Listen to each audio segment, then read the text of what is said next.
नमस्कार मंडळी. अवधूत चिंतन श्री गुरुदेव दत्त श्री स्वामी समर्थ महाराज की जय. आपल्या या यूट्यूब चॅनलवरती मी तुम्हा सर्वांचे स्वागत करीत आहे. बघा मित्रांनो, न खाई भोगी तो सदा राही रोगी हे वाक्य आपण अनेकदा ऐकत असतो आणि आपल्यापैकी अनेकांना भोगी म्हणजे या दिवशी महिलांनी केस धुवायचे, भोगीची भाजी बनवायची एवढंच गोष्ट माहीत असतील. पण मुळात भोगी कशासाठी साजरी केली जाते हे अनेकांना माहीत देखील नसेल.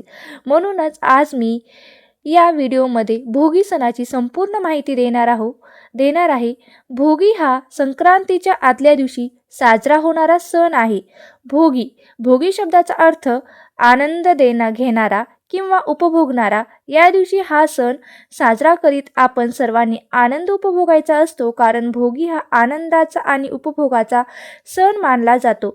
भोगी हा सणाच्या दिवशी दिवाळीसारखाच उत्साह असतो. या दिवशी सकाळी आपले घराभोवतीचा परिसर स्वच्छ केला जातो, दारात रांगोळी काढली जाते, घरातील सर्व सदस्य आंघोळीच्या पाण्यात तीळ घालून किंवा तिळाची उटणी लावून अभंग स्नान करत असतात. त्यामुळे येणारा उन्हाळा ऋतू त्यांना बाधत नाही असे म्हटलं जातं.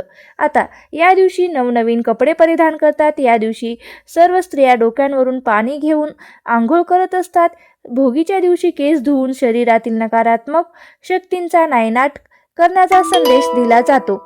तसेच विविध रोगांपासून मुक्तता मिळवण्यासाठी देवीला प्रार्थना केली जाते. म्हणूनच या दिवशी आवर्जून सगळेजण डोक्यावरून अंघोळ करतात. महिला सर्व अलंकार धारण करतात. सासरी गेलेल्या मुली भोगीचा आनंदोत्सव साजरा करण्यासाठी या दिवशी माहेरी येतात. अशा प्रकारे कुटुंबातील सर्वजण एकत्र येऊन या भोगीचा आनंद साजरा करत असतात. आता या भोगी सणाच्या दिवशी विशिष्ट पदार्थ करण्याची म्हणजेच भोगीची भाजी करण्याची पद्धत आहे.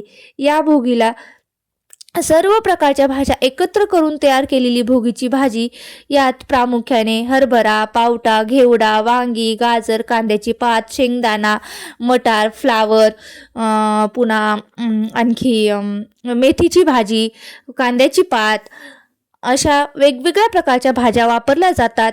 आणि त्यात तीळ लावलेली बाजरीची भाकरी इतकी आणि पुन्हा वांग्याचं भरीत, चटणी, खमंग खिचडी जर तुमच्याकडे परंपरा असेल तर त्या पद्धतीने तुम्ही करू शकता.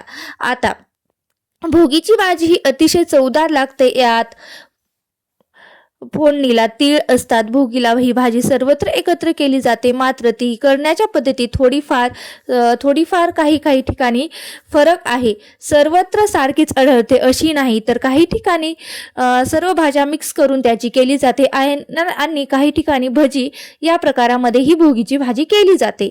आता आमच्याकडे भजी या पद्धतीने केली जाते, तर कोणी फक्त सर्व भाज्या मिक्स करून त्याची जसे आपण लक्ष्मीसाठी भाज्या लक्ष्मीच्या सणामध्ये म्हणजे महालक्ष्मीच्या मध्ये जशी 16 भाज्याची भाजी करतो तशी काही ठिकाणी तशी भोगीची भाजी केली जाते. पण आमच्याकडे ही सर्व भाजी मिक्स करून जसं त्याला भजी म्हणतात अशा प्रकारे आमच्याकडे केली जाते. बघा, तसेच आता बाजरी आणि तिळामध्ये उष्णता असल्याने या दिवशी बाजरीची भाकरी आणि भोगीची भाजी खाण्याची पद्धत आहे. तसेच भोगीची भाजी ही तिळाचा कूट घालून केली जाते. तर तुम्ही भोगीची भाजी ही शरीरासाठी खूपच फलदायी ठरते. म्हणूनच न विसरता भोगीच्या दिवशी या भाजीची चव आवश्यक चाखा आणि गुलाबी थंडीचा आनंद घ्या. या सणाच्या माध्यमातून संतुलित आणि पौष्टिक आहार घेण्याचा सल्ला दिला जातो. या दिवशी सवासणीला जेवायला बोलवतात, तिचे आदर आदित्य केले जाते. देवीची व सूर्याची पूजा करून वरील पदार्थाचा नैवेद्य दाखवून सवासण्यासह सर्वजण एकत्र जेवायला बसतात. जेवणासह नंतर सवासणीला दान दक्षिणा देण्याची सुद्धा पद्धत आहे. जर सवासण जेवायला येणे शक्य नसेल तर त्या पदार्थाचा सीधा तिच्या घरी पोचता केला जातो. यालाच आपण भोगी देणे असंही म्हणतात. पण या दिवशी भारतात अनेक ठिकाणी इंद्रदेवाची सुद्धा पूजा केली जाते.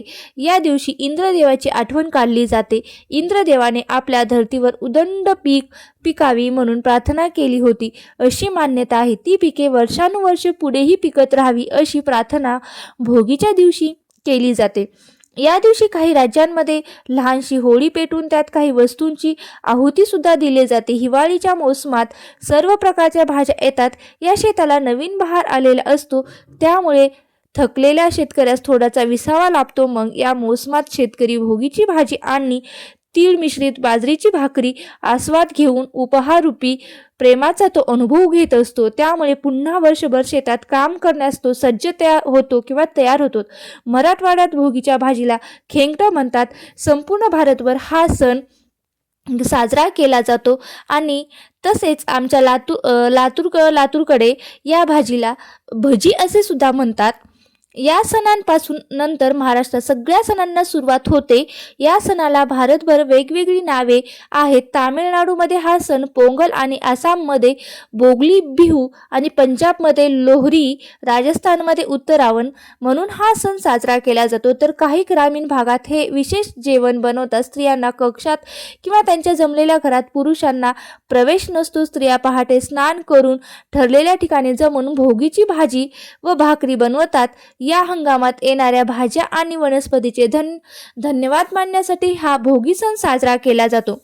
भोगीच्या दिवशी लोक जुन्या आणि विकृत गोष्टी फेकून देतात आणि नवीन गोष्टी आत्मसात किंवा केंद्रित करत असतात, ज्यामुळे बदल आणि परिवर्तन घडते। म्हणूनच यावर्षी आपण देखील भोगीच्या दिवशी जुनं वाईट ते सगळं संपून चांगल्या गोष्टी अंगीकारूया आणि नवीन आरोग्यपूर्ण आयुष्याला सुरुवात करूया। मित्रांनो, मी अपेक्षा करते की तुम्हाला हा सांगितलेला माहितीपूर्ण व्हिडिओ आवडला असेलच मी अशी आशा करते। आणि तुम्हाला जर हा व्हिडिओ जर आवडला असेल तर तुम्ही नक्कीच एक लाईक करा, शेअर करा आणि सबस्क्राईब करायला विसरू नका। आणि व्हिडिओ शेवटपर्यंत पाहिल्याबद्दल अगदी मनापासून तुमचे खूप खूप आभारी आहे। धन्यवाद। श्री स्वामी समर्थ। जय जय स्वामी समर्थ।